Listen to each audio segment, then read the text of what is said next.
आष्टी शहरातील भगवान बाबा मंदिर ते जुना कासारी पाणंद रस्ता अर्थात जुना आष्टी कासारी मार्गाच्या कामात मोठा घोटाळा झाल्याचा आरोप नागरिकांनी केला आहे। या रस्त्यासाठी तब्बल 25 लाख रुपयांचा निधी मंजूर करण्यात आला होता। मात्र प्रत्यक्षात काम अर्धवट राहिले असून रस्ता आजही धुळीचा आणि खड्डेमय अवस्थेत असल्याचे दिसून येत आहे।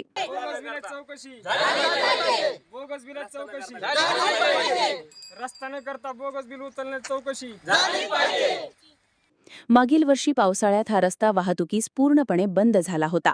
नागरिकांनी तहसीलदारांना निवेदन देऊन रस्ता दुरुस्त करण्याची मागणी केली होती। रोड पासून वामन भाऊ मंदिर ते जुना कासारी रस्ता हा पहिला जुना भरपूर काळाचा आहे।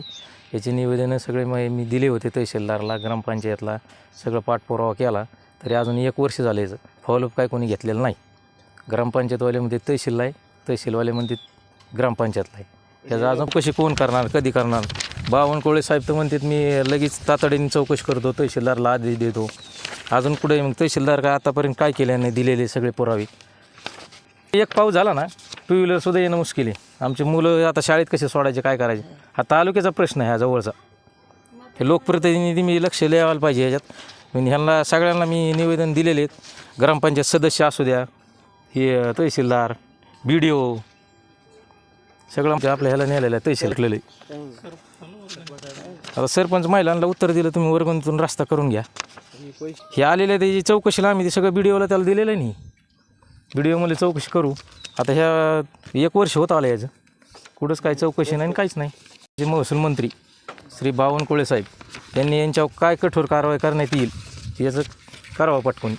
तर ते वामनभाऊ मंदिर ते कासारी पांदन रस्ता हे आम्ही वारंवार तहसीलमध्ये जाऊन, ग्रामपंचायतला जाऊन त्याची माहिती दिली, तरी अद्याप एकही खडा किंवा मुरुम न येता याचं हे उचललेलं आहे। तर त्याचे बिल उचलल्याचे आमच्याकडे हे कागदपत्र पण आहे, तर आम्ही ते पण हे करून घेतलेले आहेत।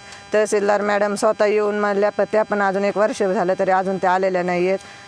गेल्या वर्षी जुलै ऑगस्टच्या वेळेसच आम्ही तहसील कार्यालयात गेलतो आणि ग्रामपंचायतला पण गेलो।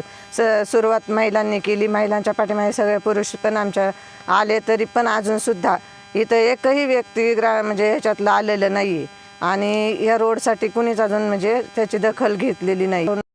प्रत्यक्ष पाहणी करून काम पूर्ण करण्याचे आश्वासनही देण्यात आले होते, तरीही वर्ष उलटून गेले असताना संबंधित काम पूर्ण झालेले नाही।